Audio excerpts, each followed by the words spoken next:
Olá, muito bem-vindos e bem-vindas ao canal Seguro Pode. Eu sou Leila Sterenberg e tenho o prazer de receber no programa de hoje o ministro do Supremo Tribunal Federal, Luiz Fux. Vamos falar sobre segurança jurídica, um tema tão importante no nosso país.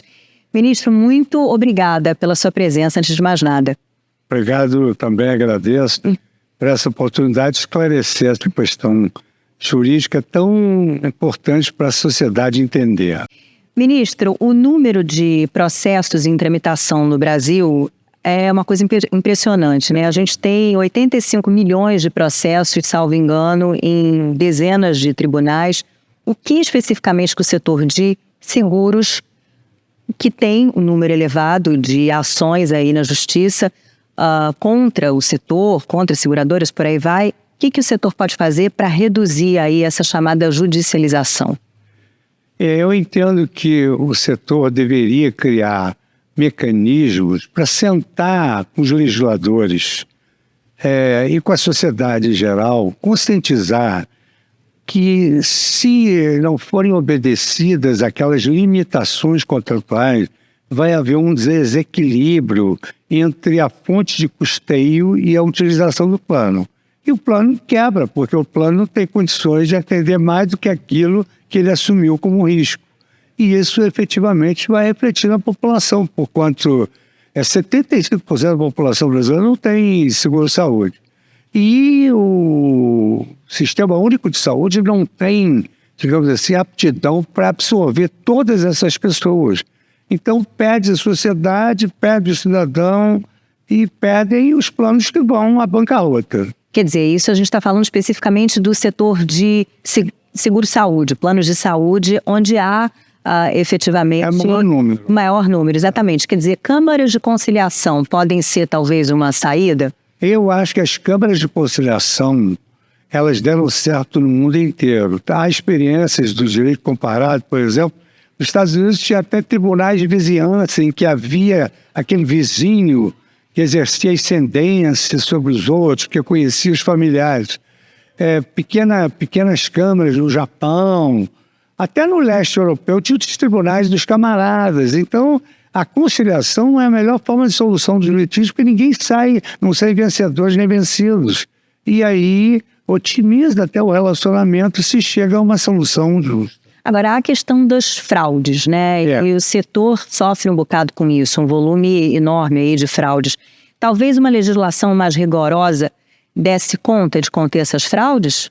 Eu tenho a impressão de que esse é um aspecto muito importante para o combate à criminalidade no âmbito dos seguros, porque as pessoas forjam situações de risco, as pessoas falsificam documentos, as pessoas fracionam os riscos para receberem na integralidade aquilo que a seguradora se comprometeu a pagar uma parte. Então, o combate à criminalidade nesse campo deveria fazer parte da legislação securitária. Toda legislação, às vezes, tem disposições gerais, tem as disposições contratuais e tem disposições penais. Quer dizer, essas fraudes são encartadas no Código Penal, mas, evidentemente, se colocá-las no contrato, já fica uma advertência para aquele que está elaborando e contratualizando o recurso. E como é que o senhor vê a afirmação que é feita de forma recorrente aí de que há insegurança jurídica no Brasil e isso afetando o setor de seguros, especialmente talvez o de saúde?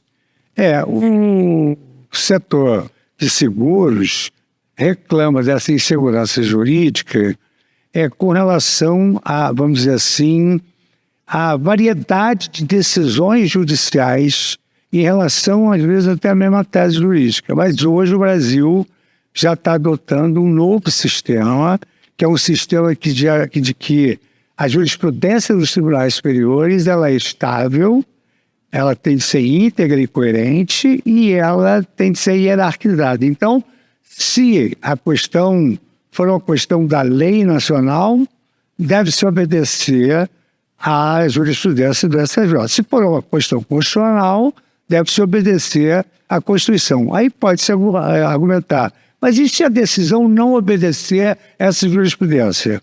Se a decisão não obedecer essa jurisprudência, cabe um recurso em que o próprio relator do recurso pode matar essa questão no próprio tribunal sem nem levar a decisão.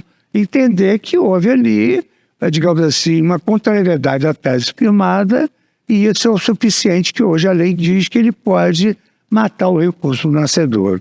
É desejável que mais gente, um percentual maior de brasileiros, tenha seguros de modo geral, não apenas plano de saúde, eu estou falando de seguros e em toda a sua gama de produtos. E o que é possível a área jurídica, bom, e a economia em última instância, fazer para que haja um estímulo a isso?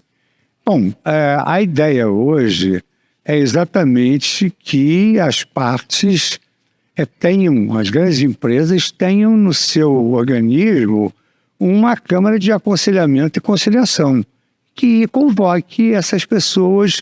Toda vez que houver um problema, é melhor convocar para esclarecer e, eventualmente, até fazer ali uma conciliação do que esperar uma decisão judicial. Porque qual é o risco da decisão judicial?